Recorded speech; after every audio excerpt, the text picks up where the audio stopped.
Nangarap ka ba ng maginhawang buhay para sa iyong pamilya at mahal sa buhay sa Pilipinas? Kamusta kabayan? Ako si Raquel, Tubong Paranaque. Ngayon 26 years na akong naninirahan dito sa Queensland, Australia. Nakasama ko po ang aking anak.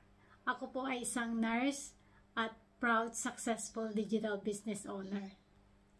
Bago ko po natuklasan ang digital world, nagsimula po ako bilang simpleng manggagawa dito sa Australia. Nagtatrabaho po ako sa farm shed, nag-iimpake ng kamatis at bell pepper. Naging tagalinis din po ako ng bahay at hotel. Nagsasakripisyo po ako ng long hours, weekends, and public holidays. Subalit, sa kabila ng lahat ng sipag, hindi ito sapat para makaipon ako.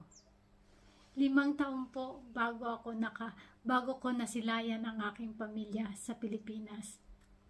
Napakasakit po ng puso ko nang hindi ako makauwi sa funeral ng aking nanay to say goodbye dahil wala akong ipon. Nang magdesisyon po ako na mag-aral bilang indoors enrolled nurse, ang saya ko po at nakapasa naman at tumaas ang aking sahod. Subalit hindi pa rin po ito sapat para matulungan ko ang aking mga kapatid na makapagsimula sila ng sarili nilang kabuhayan. Hanggang isang araw natagpuan ko ang napakagandang negosyo na dumaan sa aking newsfeed. Isang subok at automated na negosyo. Step by step ang training dito, may mentor, coach, at community na gagabay sa iyo hanggang sa itaas. Ordinaryong tao na walang alam sa negosyo, walang alam sa computer, ay nagtagumpay sa negosyong ito. Humanga po ako dahil libo-libong tao na po ang natulungan para maabot ang kanilang mga pangarap. Nagagawa na nila ngayon na makapag-travel na kasama ang kanilang pamilya. Na-sponsoran na nila ang kanilang mga magulang, mga kapatid, na makarating din sa ibang bansa.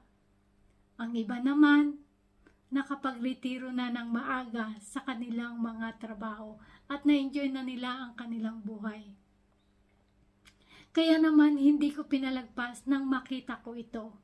Pinanood ko ang libreng workshop, nakita ko ang potensyal ng negosyo, at sumali po ako bilang digital business owner.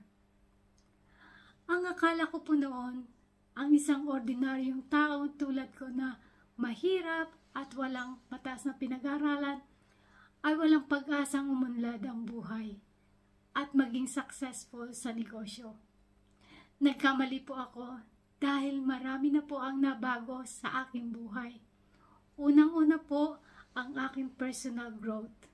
Pangalawa, dahil sa negosyong ito, nagawa kong makapag-travel sa Osaka, Tokyo, at Okinawa, Japan para maka-attend ng aming 50th anniversary ng aming company. At syempre po, hindi ko pinalagpas na dumaan sa Pilipinas para bisitahin ang aking pamilya.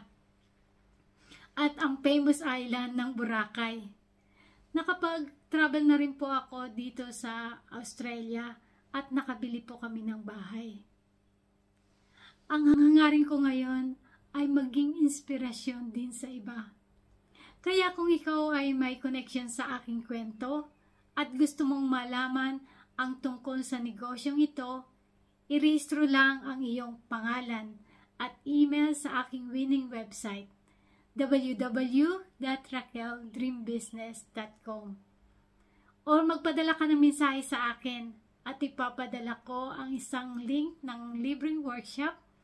Dito ibabahagi sa iyo ang mahalagang impormasyon ng aming negosyo at detalye kung paano ka makakapagsimula ng sarili mong matagumpay na negosyo.